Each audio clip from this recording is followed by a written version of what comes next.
This episode is for the writer who wants to actually finish their memoir manuscript. This episode is also part of a 4-part series that I'm running here on the podcast that I'm calling the 12-month memoir. Over the holidays, I was thinking about you and what you might want heading into this new year.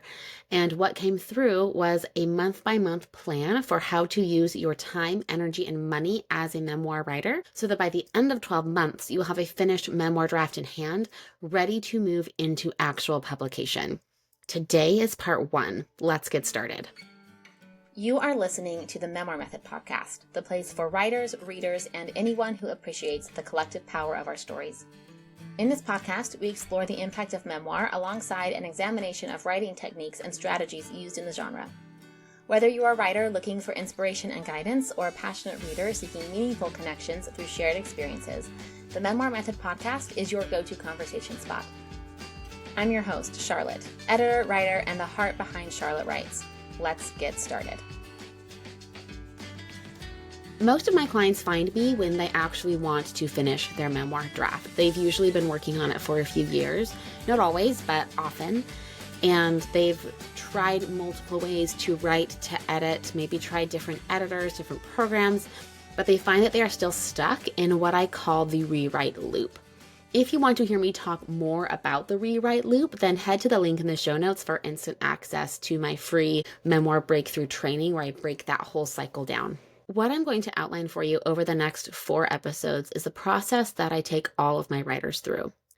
My intention for this series is to help you see how to write and edit smarter, not harder. The way that you have been showing up to your draft, 1, is commendable, you are committed, but 2, it's not working the way that you thought it would or want it to. And so this series is to help you see the ways that you can move as an author, as a writer, in a way that will actually finish that draft. I'm also breaking down this same process on Instagram, actually, over at my account, the.memoir.coach, if you want to check that out as well. Let's start with month 1. What we do in month 1 might surprise you. I want you to quiet the noise. That means I want you to close your document. I want you to give yourself space. I do not want you to be working in your draft at all. With my private clients, this usually happens when they send me their full memoir manuscript that they have for me to do a manuscript evaluation. They can't really be working on it in a way that would be helpful, and I tell them just don't even think about it. Do something else while I am doing my work to give you this evaluation. And that space is really essential. When you've spent so much time working on your draft, you get so in it. This is a perfect place for the idiom, you lose the forest for the trees. You are so in it. And I want you to give yourself distance and space. I want you to clear your head a little bit. I do not want you to just sit and watch Netflix. Still be creative. Use your creative brain. Start another creative project. Do things that fill your cup, whatever that is for you.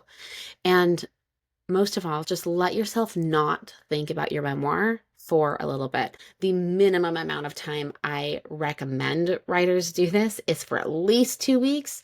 But again, in this series, a 12-month memoir, I am advising that you do this for at least a month. Just don't open it. Don't look at it. Give yourself an intentional break. You do not need to be feeling guilty that you are not working on your memoir. You do not need to feel like you should be working on your memoir. Let this be a creative rest. While you are resting from active revision, giving your brain some space to just reset creatively, you can start researching editors and establishing relationships with them. Most editors book out several months in advance, and I want you to start looking into editors that would be a good fit for you.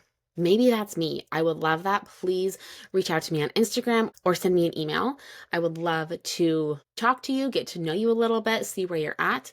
Just establish a relationship with them. Introduce yourself. Tell them about your memoir and where you're at. That is so important. And then you can get a feel for who you would want to work with. You can even get on their books if that is something that, especially if they're booking, 6-8 months out. Some editors do book out that far in advance. This is one of the best ways that you can move as an author right now, is you don't even have to be working on your memoir draft to be thinking and moving like an author. Start researching editors. Specifically, I recommend looking into developmental and line editors. For me, I do mostly developmental work. That is this big picture work to really see what is working in a draft, what is not, figuring out how to tell the story and to ensure that you are saying what it is that you actually intend to say. That is the work that I do with my private clients and in the Memoir Method program. A line editor is the type of editing that comes after the structure is mostly in place. So this is where the editor goes in and actually works in your document with the words, making sure that things flow. This is where you see a lot of kind of red line type of edits. Most editors use word track changes. So that is also another type of editor that you can look into. I only perform line edits for writers I have done developmental edits for. So if that is something that you are interested in, again, please reach out to me. I would love to meet you and get a feel for where you are at and for what I can help you with later. So that is what I want you to do in month 1. In month 2, you can pull your draft back out, but we're not going to be editing it. We are going to do a big picture analysis where you read through your entire manuscript. You can go and print this off. I actually really recommend getting it printed and perhaps bound. You can just use your regular printer. You might just have a ton of random papers you have to keep track of. It's really easy to send your document to Office Depot, FedEx, somewhere to have it printed and bound. It costs under $20 usually, especially when it's all in black and white. So do that and just sit down and get cozy and read through your draft. Try to set aside enough time for you to get through big chunks at a time. Do not edit.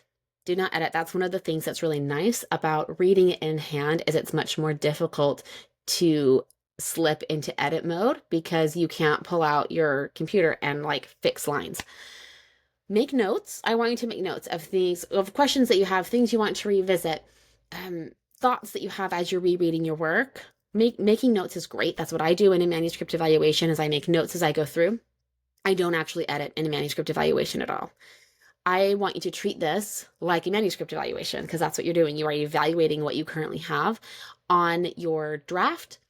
And I want you to focus on reading from the point of view of your reader. When you are writing, there's multiple modes of creative writing.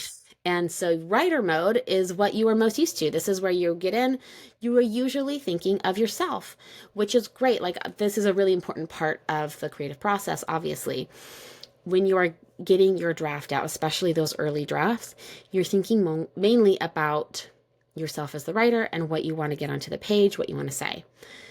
Edit mode, when you get into editing mode, I need you to be more reader focused. And I call this author mode. I want you to be much more focused on your reader and reading it from the point of view of your reader. That's what I want you to do here in month 2. That is the best way to go into this full manuscript read with intention. I want you to be very focused on what is a reader taking from this? What questions would they have? What is missing for them? What kind of experience are they having while they are reading this book? Again, do not edit. Make notes. Do not edit. This is this big picture analysis. Like I've said, this is the work that I do with all my private clients. Very first thing, they get their break. I get to do this big picture read. And so that is what I need you to do in month 2. After you have rested your brain creatively, you're coming in fresh. You're going to see different things. And this is such a great way to remind yourself of what it is that you've written and to do so in a way that's, again, really refreshed, really renewed. And it's going to make you more excited to get back into it once you do this big picture read. You can see more easily what it is that you're actually working with. And then we'll move into month 3. What I want you to do in month 3, which is to set your foundation for your memoir. And what this is establishing the what, who, and why of your story. Again, we are staying very reader focused here. So what is your memoir actually saying? What's the point? This sounds kind of harsh, but I want you to ask yourself, so what? So I wrote this memoir about my struggle with drug addiction and recovery, but so what? So what? Again, it can kind of make your ego prickle a little bit like, well, yeah, it's really important. I need you to think about why someone else is going to care about it. And that is what we do in month 3. We figure out what it is that you are actually writing, who it is that you are writing for, and why they are going to care about it. You are not just writing about what happened to you. You're writing about what you did with what happened to you and the meaning that you extracted from it. So this is also the stage where we really establish and clarify your thesis. Other words writers use for this are the thread, the through line, the message that your memoir is here to communicate. So when your in-laws ask you about that memoir thing is and how you're doing with it and how far along you are, this is what you tell them. You tell them your thesis. When I work with writers, especially privately, we hop on usually a discovery call. I'll put a link to that in the show notes if you want to chat. But we hop on a call, and the first thing I ask you is, tell me about your memoir. Tell me about yourself. And almost always, this is very reliable, you will talk at me for about 10 to 15 minutes. And I don't even mean talk at me like that's a bad thing. I love it. I want you to just get it all out there because I am picking up on very important things while you are just talking. And that's great. It's so wonderful for me to get that. Everything that's in your head, you can kind of get it out there. And I can parse through and figure out, okay, what is it that we actually need to work with here? That tells me, though, the fact that you will spend 10 to 15 minutes telling me about your memoir. You don't know what you're writing about as clearly as you need to. You can't articulate it in a way that is clear enough. So what you want to do in month 3 is what I call the 30-second rule. By the end of month 3, I want you to be able to tell me what you're writing, who you're writing for, and why in 30 seconds or less. If you can do that, then you're set. Like truly, like then you are set for the next stage of revision. You're actually ready to get back into the work, back into your draft, back into the chapters and scenes and paragraphs. Something that I've noticed as a writer, I've been writing as long as I can remember. I've seen this as a writer and as an editor. Writing concisely is much more difficult than writing a lot of words. I have read very long manuscripts where much of the content actually does not need to be there. Writing with concision means knowing exactly what it is that you need to say, and you say what needs to be said, and that's it. That's what I want you to be able to articulate in month 3. That's what I want you to work on. That's really the foundation of your work. So you can be able to answer your in-laws question. Well, what is it that you're actually writing? You can say it in 30 seconds or less, and you won't see their eyes glaze over as you go into minute 14 of explaining what it is that you're writing. That clarity for you, I call that creative clarity. That creative clarity for you is going to be your superpower as an author. This is the clarity that's going to carry you through revisions into your last draft and actually through into publication. So that is really the crucial part of month 3. This stage specifically, month 3, that is what I'm walking writers through in the Memoir Method cohort that's kicking off in just a couple of weeks on January 26th. We spend the first several weeks of this program homing in on this foundational work because, as you will see in part 2 of this 12-month memoir series, this foundational big picture work is what makes for seamless, straightforward, and focused revision later. It is the linchpin that makes everything else in this process work. If this is the first time that you are hearing about the Memoir Method, the Memoir Method is a group cohort program.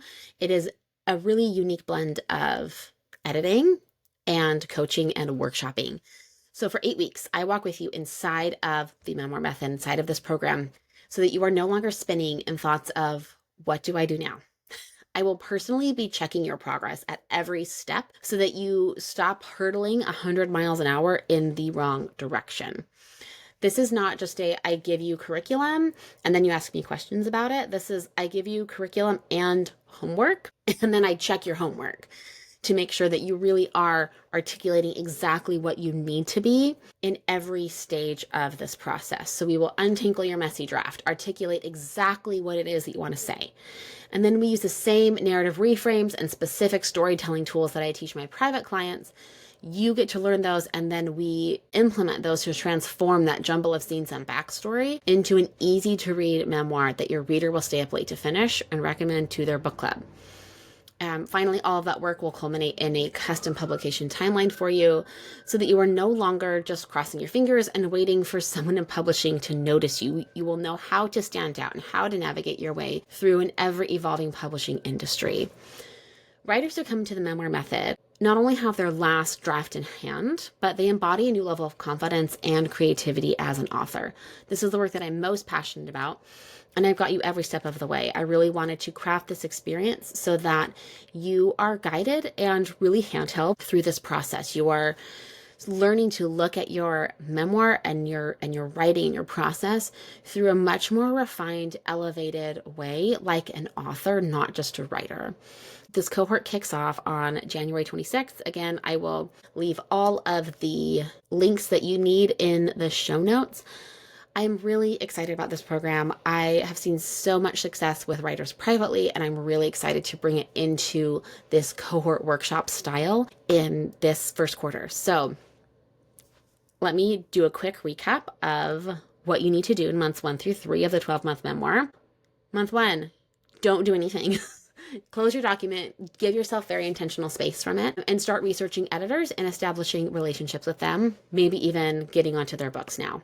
Month 2, you do a big picture analysis and a full read of your manuscript. You do not edit, you do make notes, and you want to read through the lens of your reader, from the POV of your reader. What is the reader getting from this?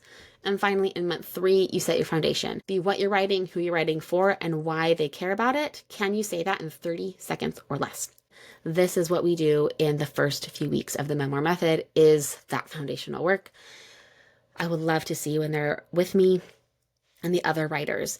If you have any questions, any at all, please don't hesitate to DM me on Instagram at the.memoir.coach or email me at hello@bookishedits.com, and I will help you figure out what a good fit is for you. I'm so excited about this program. I'm so excited about this experience, and I'm so eager and excited to help you finish your memoir in 2026. It's going to be amazing. So thank you so much for joining me, and I will see you on Friday for part 2 of the 12-month memoir series.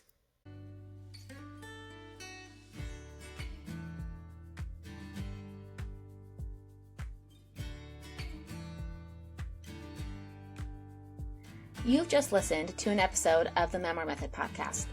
The Memoir Method podcast is presented by Charlotte Writes. If you liked what you heard, the best way to support the show is to subscribe through your preferred podcast player. And if you're feeling especially inspired, I'd love it if you left a 5-star review on Apple Podcasts. Leaving a review really does help other readers and writers like yourself find the show. If you want to continue the conversation, you can find me on my website at charlottewrites.co or on Instagram at charlottejanewrites. Thank you for tuning in. I'll see you next time. And remember that you have a story that matters.